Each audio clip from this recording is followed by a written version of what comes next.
നമുക്ക് പഠിപ്പിച്ചിട്ടുണ്ടല്ലോ. അതെല്ലാം ഇതിനെക്കുറിച്ച് പ്രസംഗത്തിൽ ഇവിടെ കഴിയല്ലോ.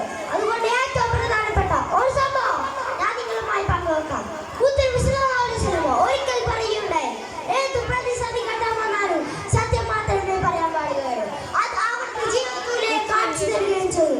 അതുകൊണ്ട് തന്നെയാണ് ശത്രുക്കൾ പോലും അൽ അമീൻ എന്ന് വിളിച്ചു.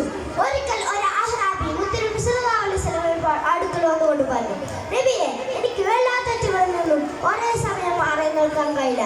പ്രവാചകൻ, ഏതെങ്കിലും ഒരു തെറ്റിൽ നിന്ന് മാത്രമേ എനിക്ക് മാറി നിൽക്കാൻ കഴിയുകയുള്ളൂ.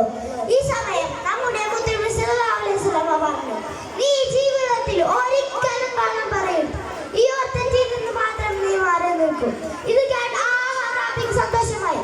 കള്ളം പറയാതിരുന്നാൽ മാത്രം മതിയല്ലോ, ബാക്കിയെല്ലാ തെറ്റുകളും ചെയ്യാമല്ലോ എന്ന് ഓർത്ത് അടുത്ത ദിവസം മോഷ്ടിക്കണം എന്ന ചിന്തയോടെ ഒരു വീട്ടിലേക്ക് നടന്നു പോവുകയായിരുന്നു. ഈ സമയത്താണ് മുത്തനബി സല്ലല്ലാഹു അലൈഹി വസല്ലമയുമായുള്ള കരാർ ഓർമ്മവന്നത്. നാളെ മുത്തനബി സല്ലല്ലാഹു അലൈഹി വസല്ലം മോഷ്ടിച്ചിരുന്നോ എന്ന് ചോദിച്ചാൽ ഇല്ല എന്ന് പറയാൻ പറ്റില്ലല്ലോ എന്ന് ഓർത്തപ്പോൾ അയാൾ ആ മോഷണ ശ്രമത്തിൽ നിന്ന് പിന്മാറി. ഇങ്ങനെ ഓരോ തെറ്റുകൾ ചെയ്യുമ്പോഴും നബിയുമായുള്ള കരാർ ഓർമ്മയുകയും എല്ലാ തെറ്റുകളിൽ നിന്നും ഒഴിഞ്ഞുമാറി സ്വാലിഹായ മനുഷ്യരാവുകയും ചെയ്തു. ഇങ്ങനെയാണ് പ്രവാചകൻ അവിടുത്തെ അനുയായികളെ ഉപദേശിച്ചും സന്മാർഗത്തിലേക്ക് നയിച്ചിരുന്നത്. നാം എല്ലാവരും പ്രവാചകനെ പിൻപറ്റി ജീവിക്കാൻ ശ്രമിക്കണമെന്ന് പറഞ്ഞുകൊണ്ട് ഞാൻ എന്റെ കൊച്ചു പ്രസംഗം ഇവിടെ അവസാനിപ്പിക്കുന്നു.